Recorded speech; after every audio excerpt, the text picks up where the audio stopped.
Hello, Albuquerque. In those days, it was 41, so there was a lot of racism. I'm a Boeing 737 first officer. I did a lot of research and I recommend everyone do the same. And now suddenly you're addicted, literally to heroin. Where were you born? I was born in Cambridge, England. Both my parents were drug addicts.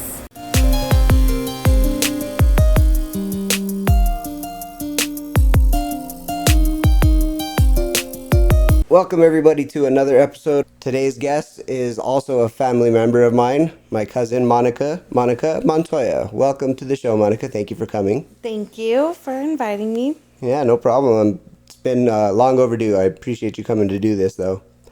So you and I, let's get started with discussing how we came about as cousins, because we are not biologically cousins, obviously, but our dads were best friends coming up. Yeah. And geez, I remember you since before I was even a teenager. Definitely probably 5 years old. It was 6 years old. We were real little. I remember years after we, started hanging out that Paula Abdul was a big thing. Yeah. So it's got to be mid 80s that we started hanging out, because she was like 90 or something like that is when she was popular. Yeah, and we still, I think, lived in Albuquerque. Sure did. So that was first grade, second grade, Jesus. around there. Yeah. God, don't remind me how old we are. Actually, we're still young. Yeah, no, fair enough. But yeah, our dads, my dad was a horse trainer. Your dad, I don't even know how our dads met. Do you?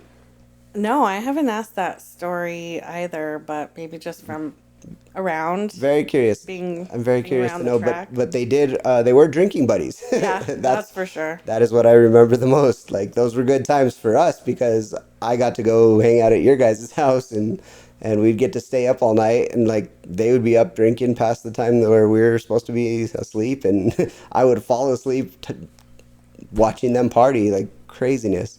Yeah, and our moms too. I mean, they're still good friends. That's interesting. I don't know how much you know, but I don't really talk to my mom anymore. No. I haven't for 8 years, give or take. I haven't spoken to her, but I do see her presence on Facebook and whatnot. And I talk to your mom on Facebook just here and there. But yeah, so that's Aunt Teresa and Uncle Sam, and I'm sure it's Uncle Gene for you guys. Yeah, exactly.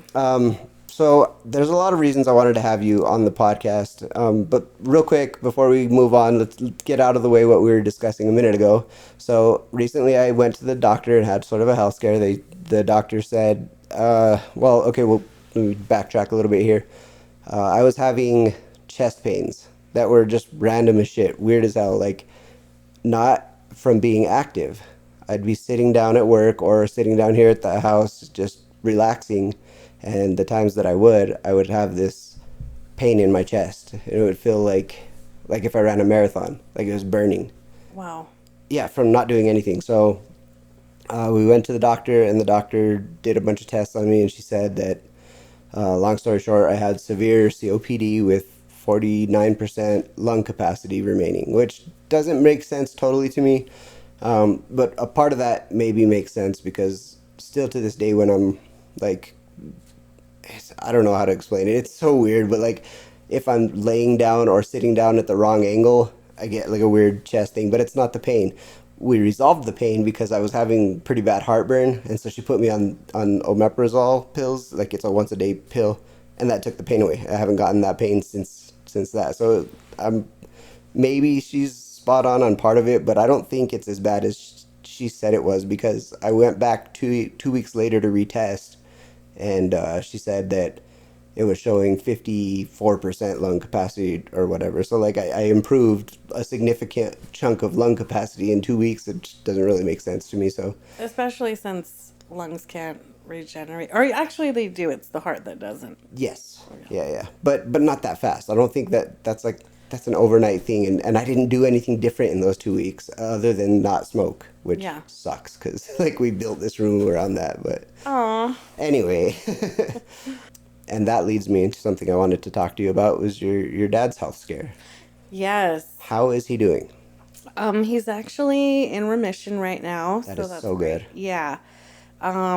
Definitely, smoked cigarettes Like a pretty train. much. Probably since, I don't know, 16, 17 God, years that's crazy. old. But the crazy thing is that he quit about a year before he was diagnosed with No kidding. lung cancer. I thought he quit because of the lung cancer. Yeah, no, right. About a year before, and then a lump showed up in his lymph node. So, Holy shit. yeah. That's crazy. And they caught it right away, I guess, because... Yeah, just due to the lump. Actually, it was stage 4, which is pretty Yeah, that's a death progressive. sentence. That's Yeah. fucking crazy. So, it is crazy because some people don't make it. Yeah, within like weeks or whatever of that diagnosis. Yeah. So from walk me through the time that he found out to the time of remission. What all went on there? It was pretty tough because it was at the end of 2020. Right. So basically, he kind of went in to get the lump checked that was in his lymph nodes in the neck area. And of course, during the pandemic, no family members could be, in the hospital with him. Nobody could visit him. So he basically found out about the cancer on his own. He was at Rest here in Rio Rancho. And, basically they put in a port and we're kind of like, we're going to start sending you over to the cancer center. So he stuck pretty well to the cancer plan and just kind of did what all of the doctors told him to. It was pretty interesting to go through, sad because you just don't know what the outcome's ever going to be. Scary. And then just to see, the weight loss, the toll that the chemo kind of takes on the body and stuff like that was tough too. So he did those full chemo treatments and everything. Mm-hmm. Damn. Yeah, he would have to, come. Maybe for a few days they would administer the treatments and then he'd go back. But, the diet was interesting too because he used to eat a lot of salt and Oh yeah. the medication makes everything taste salty. So it was interesting to see that change in him. Wow. He's not putting salt on everything right away and things we'd be like, whoa. That's cool. He pretty much just stuck to the treatments and luckily came out on the positive end of things. That's so good. Yeah. I'm so happy to hear that. Yeah, we were too. He recently had another 6 months checkup to see how everything was going, and he's still cancer free. So that's been a miracle for us. That's great, especially because loss. I have to lead into it, and I know it's morbid, but people love to hear about it. Unfortunately, you lost your sister. Yeah. During the time of COVID, and as far as I understand, it was because of COVID. There are certain things. She definitely had COVID when she passed, but that might not necessarily be what caused it. I think there was a lot of things.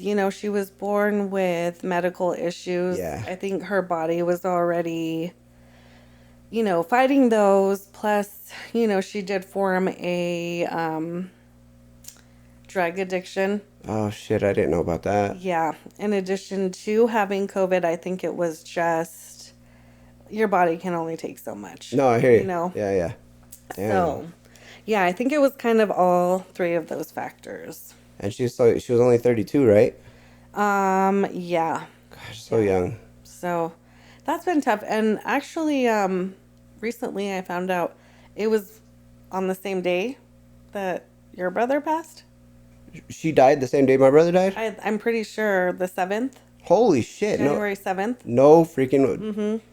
Dude, I swear to God we live in a sim... I know.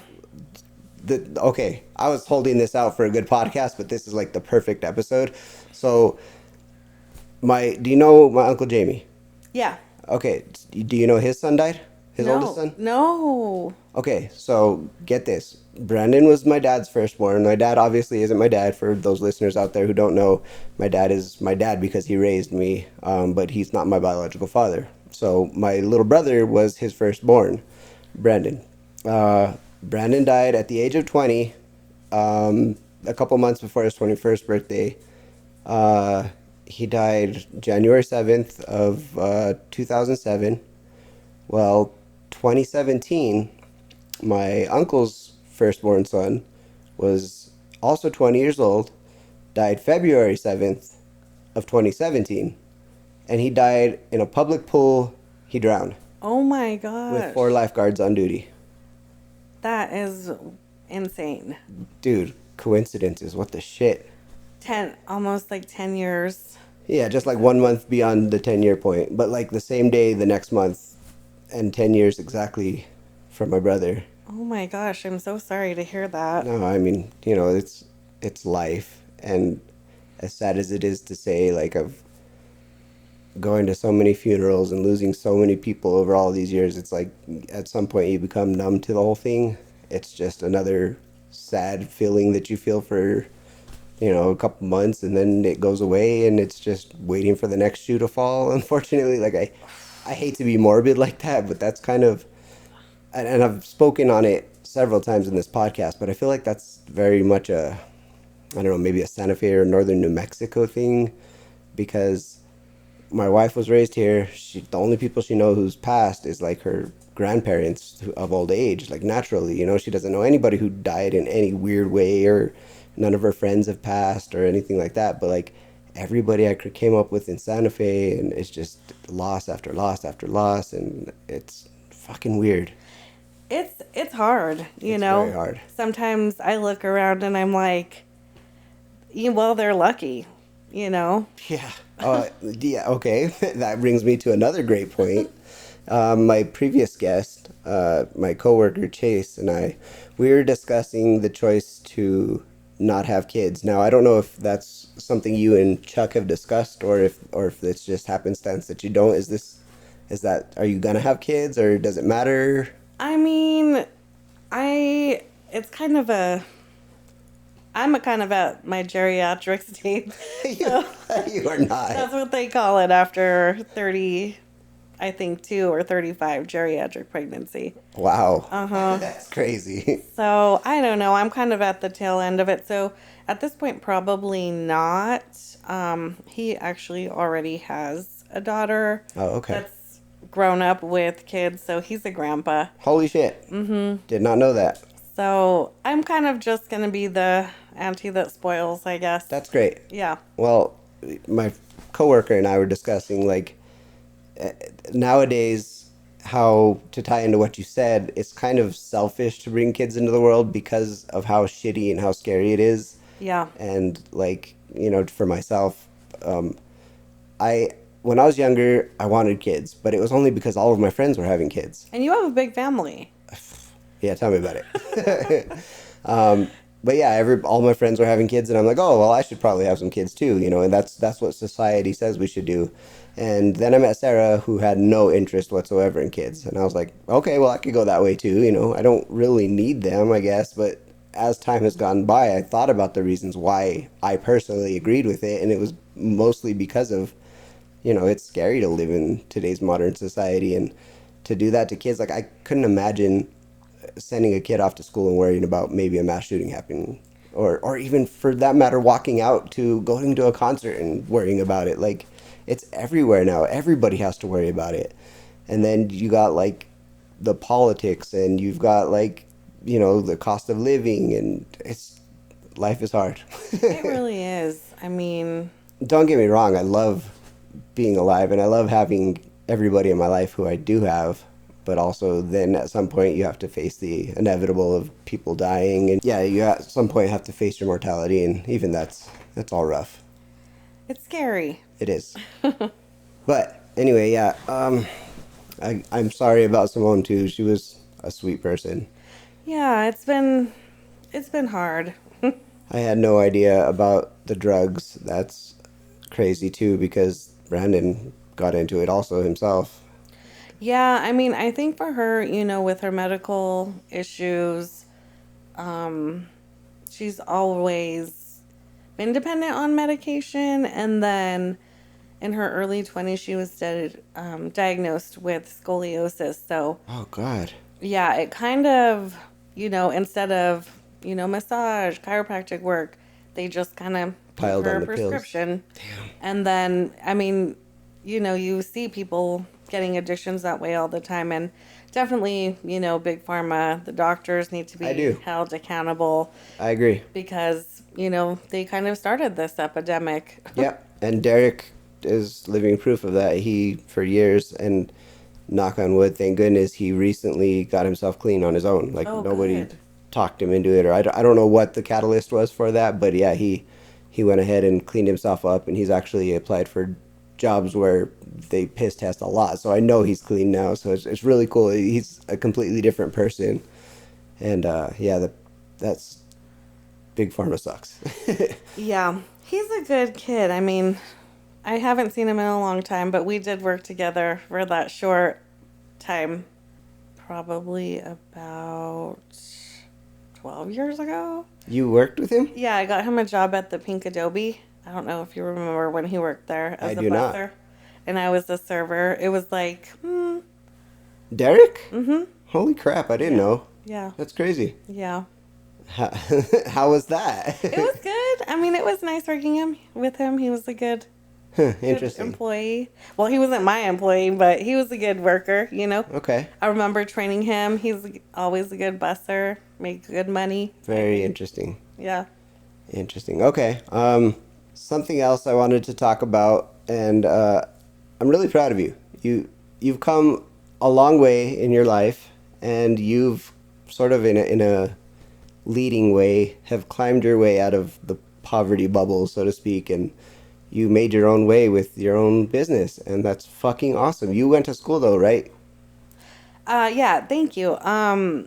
Yes, so aesthetic school, and I mean, I'm still climbing. It's hard as hell. I'll tell you that.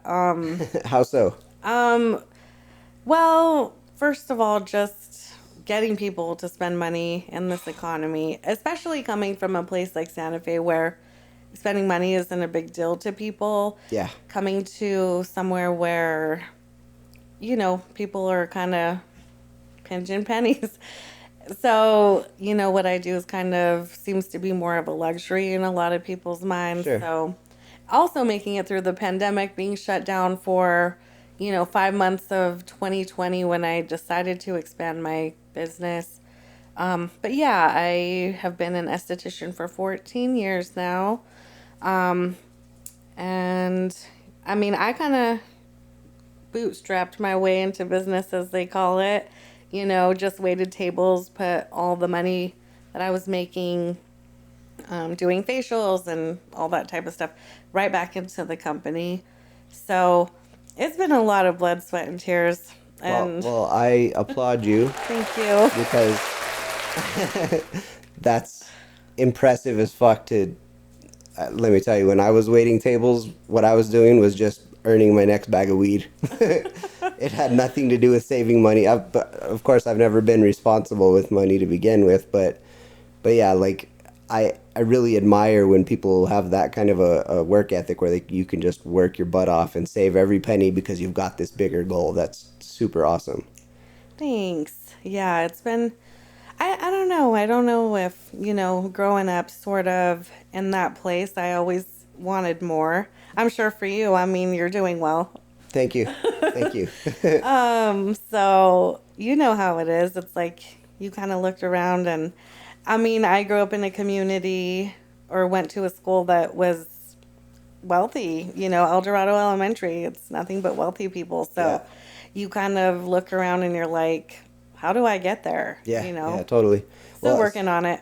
Especially coming from the northern New Mexico mentality where people are just content with their life consisting of grabbing your next 40 and sitting on the porch all day. Right. School, education is important, I beg to differ on that. Like I'm going to say that yes, education is important, but No, I mean, that's their mentality. oh yeah. Yeah, I mean, to me, education is super important. Yeah. Yeah, of course. Yeah, no. And I mean, as much as I hate to say it, college is kind of shit because 90% of people who get degrees don't use them. Yeah.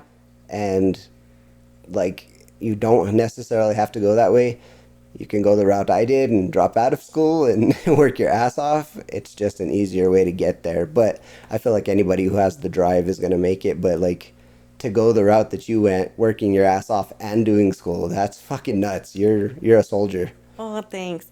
Well, I think it kind of helps that I didn't have kids or pets at the time. There you go.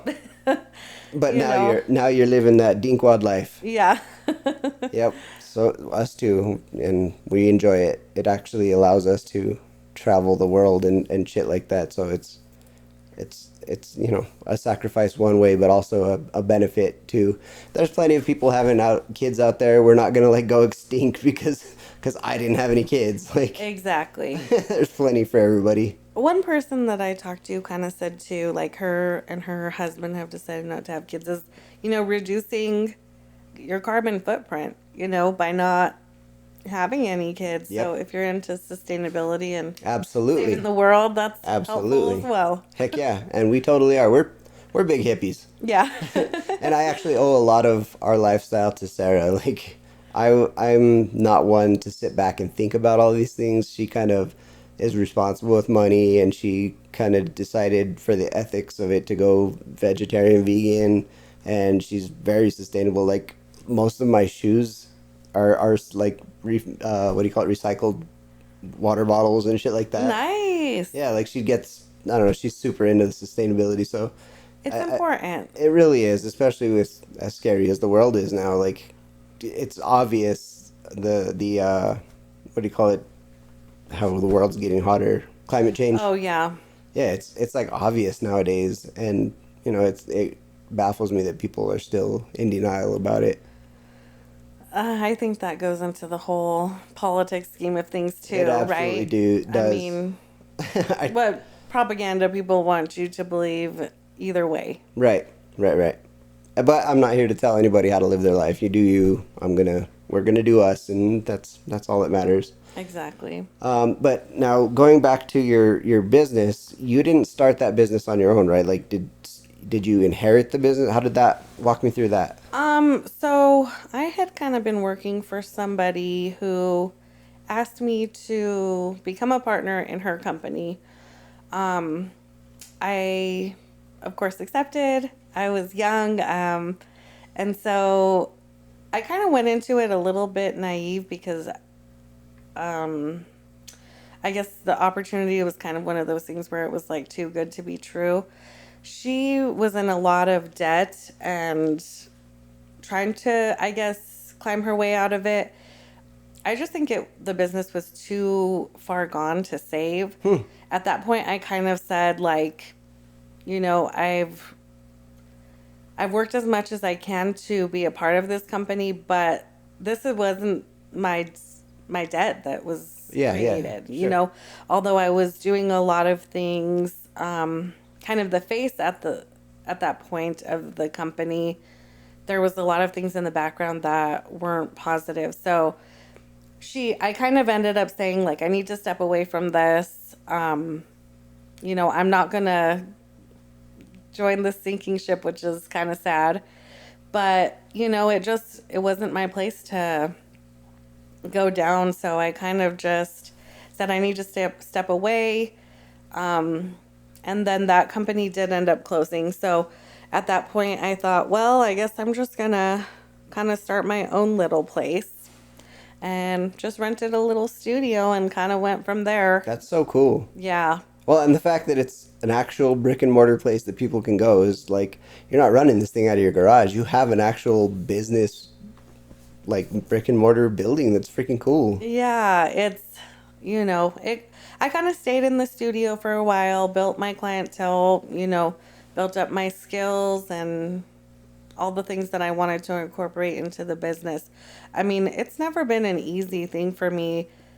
Fresh out of SD school, I couldn't get hired anywhere. A lot of the resorts and stuff were like, oh, you need 4 years experience. I was going through a divorce, so I moved to Albuquerque and got kind of the bottom of the totem pole type of work. I was working at like Ulta Beauty, which doesn't pay anything. They don't let you work anywhere else, and they want to give you minimal hours. So it was always a tough start. So I kind of got pushed into finally like opening my own place after, you know, person after person was just didn't want to give me a chance or kind of took advantage, really. That's awful. Yeah. I mean, that's a corporate mindset, though. Like, you can't really expect more from them. They're bottom dollaring everything. Exactly. So I kind of just, you know, put it into gear. Then in 2020, I was like, let's expand, move into a bigger place. Was excited to hire people, and then the pandemic hit. So then it was like, do I stay doing this? Do I pursue? You know, I was still in school at the time, so luckily I kept myself busy with schoolwork and just barely made it and hired my first person in probably August of 2020.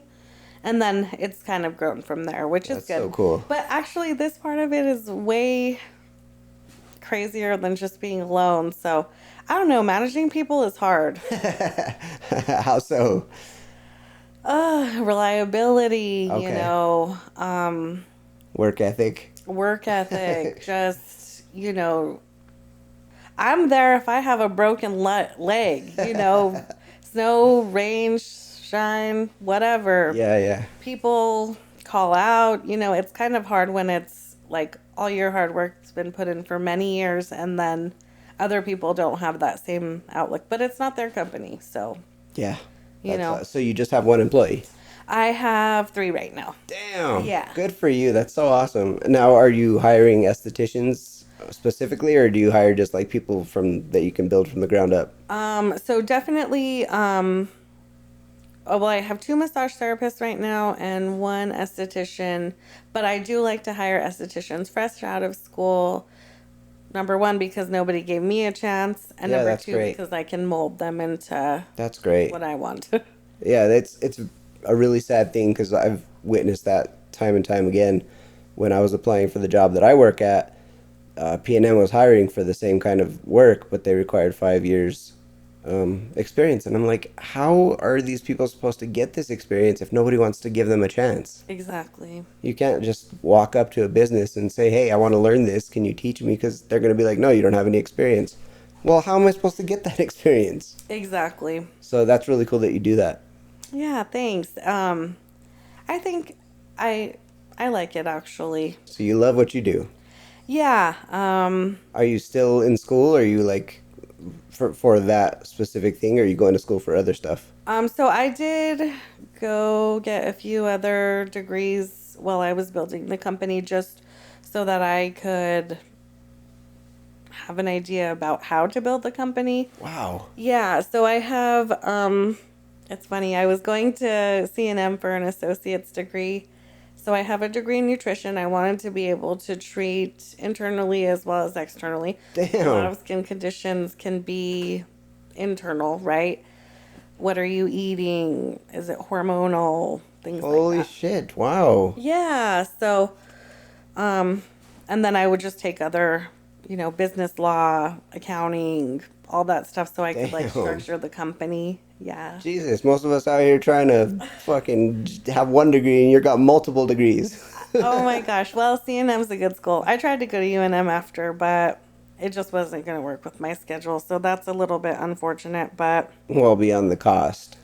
Yeah. Well, luckily I didn't have any degrees and I was over 30. So we'll have to thank the Pell Grant for all that free education. That's sweet. Yeah. That's freaking awesome. Yeah. So what's your, tell me about your 10-year plan. What do you see in the next 10 years? I mean, as far as not only your business, but as far as life goes. I guess life, career, everything. I'd like to, you know, definitely be able to own the building that we're working out of. Okay. So maybe turning it into something more spa-like. It'd be nice to have like some soaking tubs or something like that. I would like to eventually get a second location in Santa Fe where I could kind of go between both. Yeah. With all of my family's health issues and things that have happened over the years, I am just so homesick. I would love to get back to Santa Fe eventually. So hopefully over the next 10 years. I know people are always like, why? Yeah, like that's you may have the unpopular opinion. I mean, that's cool. I applaud you for it. I definitely don't ever want to get back into Santa Fe. Yeah. There's just too much there. It's tough. It's weird. I don't know. Growing up there, maybe I had blinders on for it, but I had no intention of ever leaving. I was like, I'm gonna live here. I'm gonna die here. This is my place. And then I moved down here, and I'm like, wow, there's like a whole nother world out there, like that I would have been just so oblivious of staying in Santa Fe. Yeah. And I think that's maybe that small town mindset. But thinking outside of the box, then you start to see other stuff. But you want to get back there? That's crazy. I don't know. It's just like, it's nice that there's more opportunity here, more to do, restaurants, things like that. I think it's Sure. just being able to pop over to my grandma's house. Okay, that And my aunts are there, and I'm, eating homemade tortillas and I hear ya. chili, Yeah. Okay, I mean that I can totally understand. I fuck with that. That's cool. Now, how much of your family is still in Santa Fe? I would say pretty much everybody except for I have a few cousins that live here, but they've always lived here. So But your parents are your they're still on Galisteo. yeah, okay. Yeah. And okay, here's something that I just thought of that I hadn't thought of previously, but you have a brother that I've never even met. What? I've never met your brother, and he's like an adult now, right? He's turning 25 this month, actually. So for the listener, just to backtrack a little bit, our dads were like butt buddies for years and years and years while my dad was a horse trainer. But then when that stopped, so did kind of us hanging out. I mean, part of that I think was I became a teenager and I didn't spend as much time at my dad's house. Like I remember him driving to Galisteo to hang out with your dad a lot, but and taking my little brothers with him. But I was already, I guess, too old to be hanging out with my dad and my brothers or whatever. You kind of start doing your own thing. Yeah, you were doing music. Yeah, mariachis exactly. And stuff. Yeah, so there's been like this disconnect between you and I your entire family and I for years. I didn't see you guys, and then I remember seeing you after graduation at a party one time, and I was like, holy shit, like this is so weird. I didn't even know you lived here. Like, and then we started talking again, and we've been connected ever since. But yeah, that was a weird disconnect, and come to find out your parents had another kid, and I was like, what? Yeah, that was a surprise. I was 16, super prude in high school, so I thought it was completely disgusting. And Wow. Yeah, they had him when I was 16. So we're 16 years apart, which is pretty interesting for siblings. Yeah, to yeah, have what- such a far range, and your parents to still be married, actually. Yeah, that's know. rare. What does that dynamic look like between you and your brother? How close or not close are you guys? It's actually pretty interesting. Like, I was kind of the same, I was a teenager when he was born, so I was more interested in being out with my friends and doing my own thing. Yep. But it was also pretty cool because I got to see him grow up older, where like with my sisters, like I don't remember as much because we were young, and so I kind of would get to go back to my elementary school that he was at and see him play basketball, and it's like, oh my gosh, the school's so small, or different things. Yeah. But we're really similar. Like, our work ethic is really similar. He has an amazing job. He makes great money. If he wants something, he goes for it, Wow, that's great. And it's interesting, when we've gone through a death in the family or an illness, it's like we're super close. So I don't know. It's nice having a brother,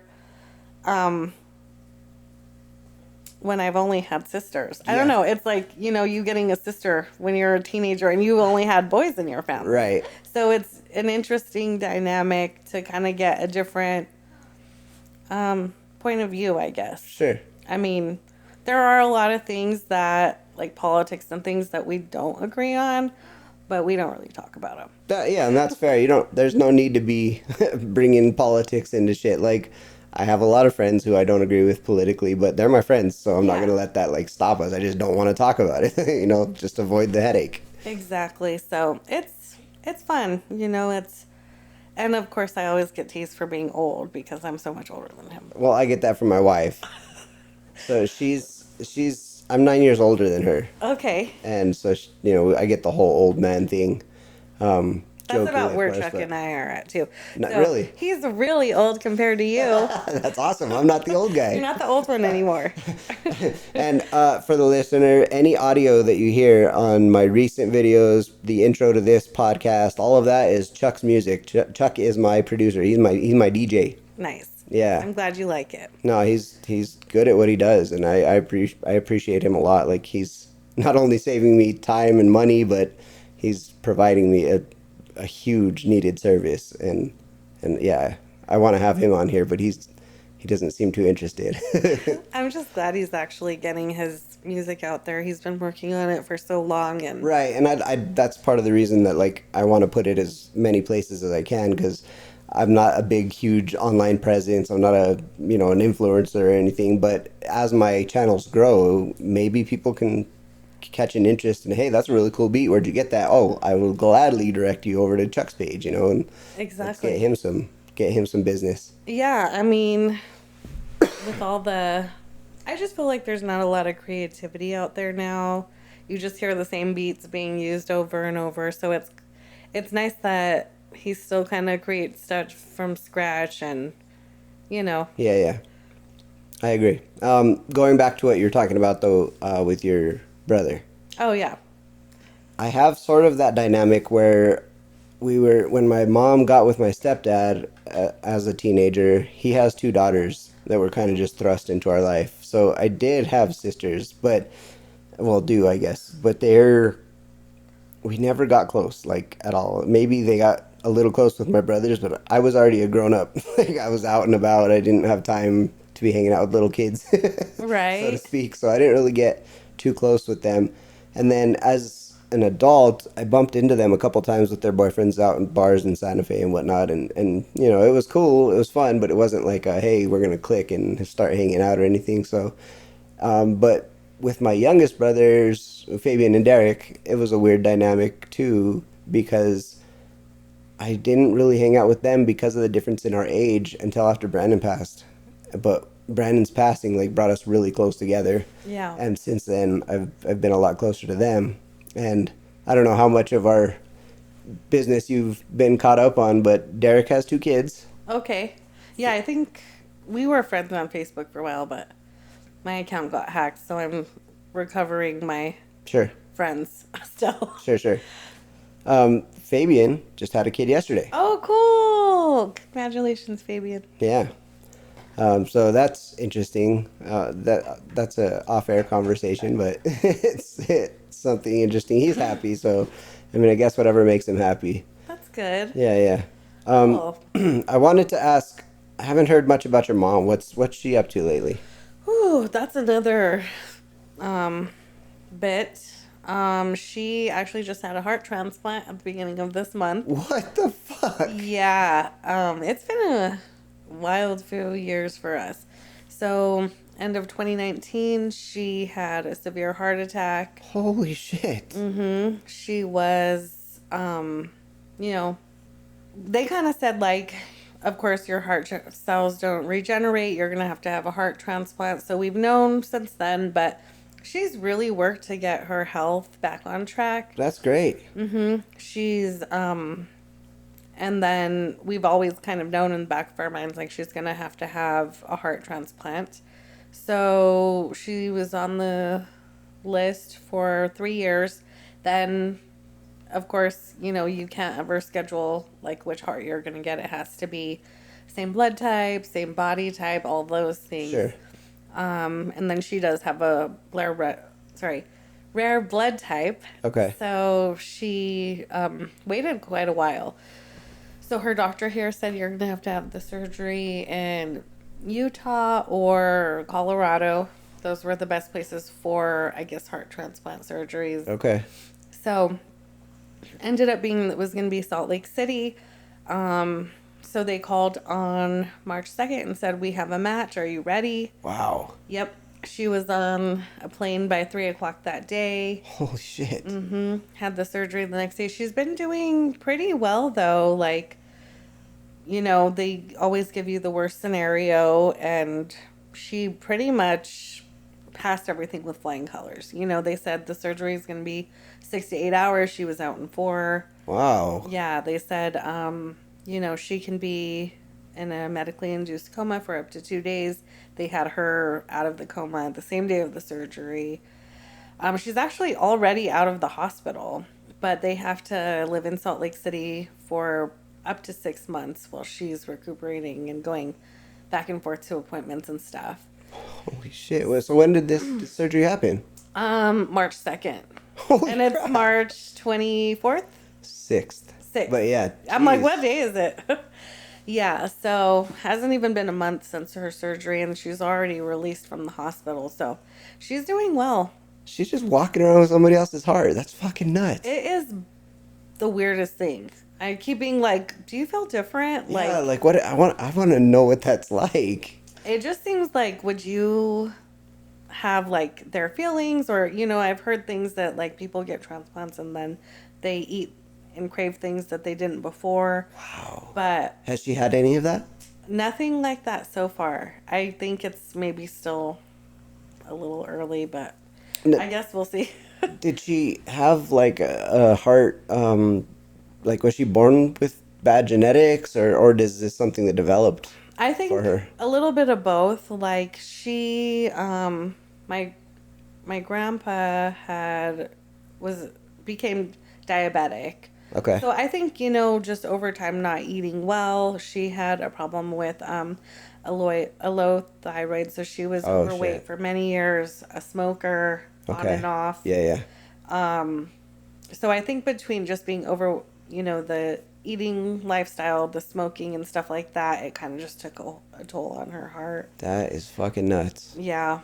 Jeez. So it was like mom's heart attack, dad's lung cancer, then I lost my sister. So it's been Well, okay, kinda let's rough. not stop there. Uncle Frank. Oh yeah, my mom's brother passed. What what happened to him? What caused that? That was a stroke. Oh shit. So he, again, growing up, sort of in that alcoholism household, right? Yeah. You kind of just think it's a normal thing, but, I don't think I ever saw my uncle sober for like probably the last, I want to say 10 years before he had his stroke. So he really He went hard. He went hard. Smoker, drinker, morning till night, That's kind of nuts. thing. So I mean, he was a good dude. I remember him. Yeah. I remember him real well. He was a funny dude.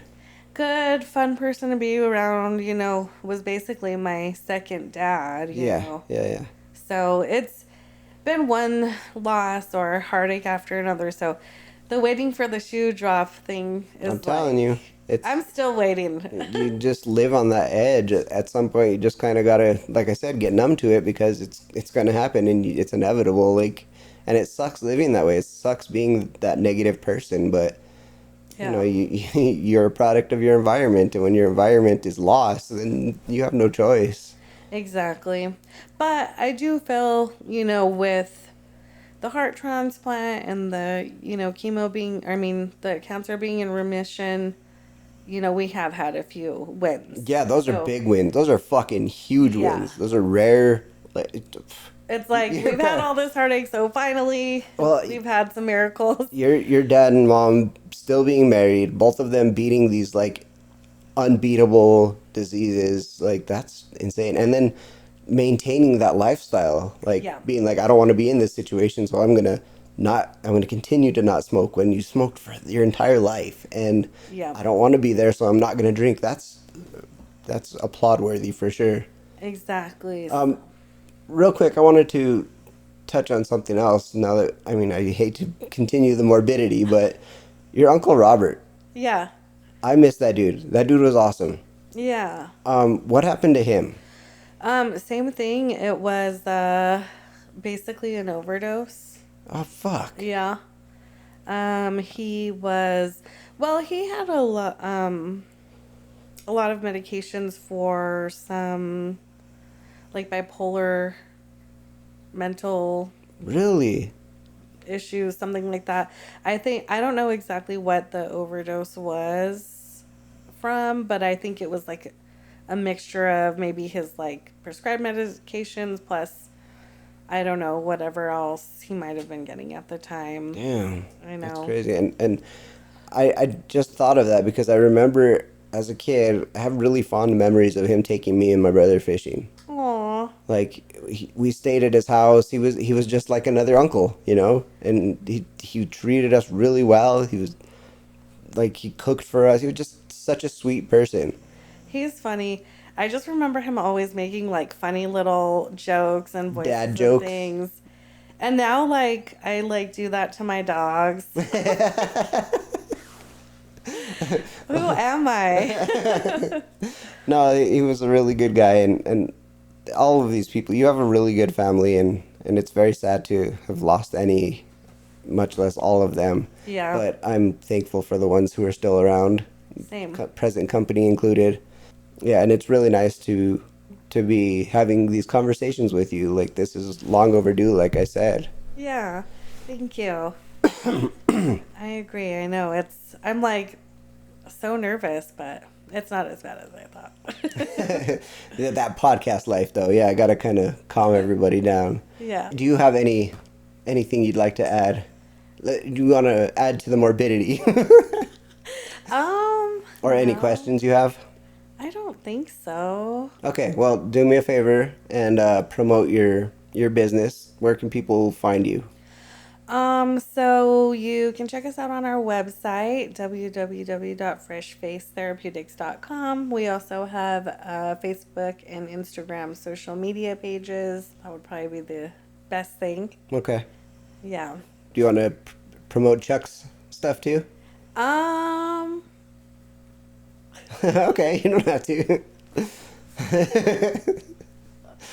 I mean, just check out his music on SoundCloud. JJ's stuff. Oh, Like, yeah. does anybody call you JJ still? That's a family thing. Okay, That's I'm reserved like- for family. These people don't get that. JJ. Yeah, just everybody else. I'm James. Yeah. Okay. I know. I always feel kind of like, what do I call him? Yeah, no, you're family, so you're allowed to Okay. call me JJ. Okay. Just everybody else is kind of. All right. Well, this is going to be a short one, but we will have others. I definitely have you back because life is continuing to evolve for us, and hopefully it doesn't evolve too fast. But again, I'm really proud of you, and I applaud what you do. I'm so psyched. Thank you. You guys are going to have to come in sometime and relax. Definitely will. Yeah. Well, thank you again for coming here and doing this today, and I hope you have a great rest of your day. Yeah. Thanks for inviting me. I Of course. appreciate it. We'll do it again. Okay. All right. Bye. Bye-bye.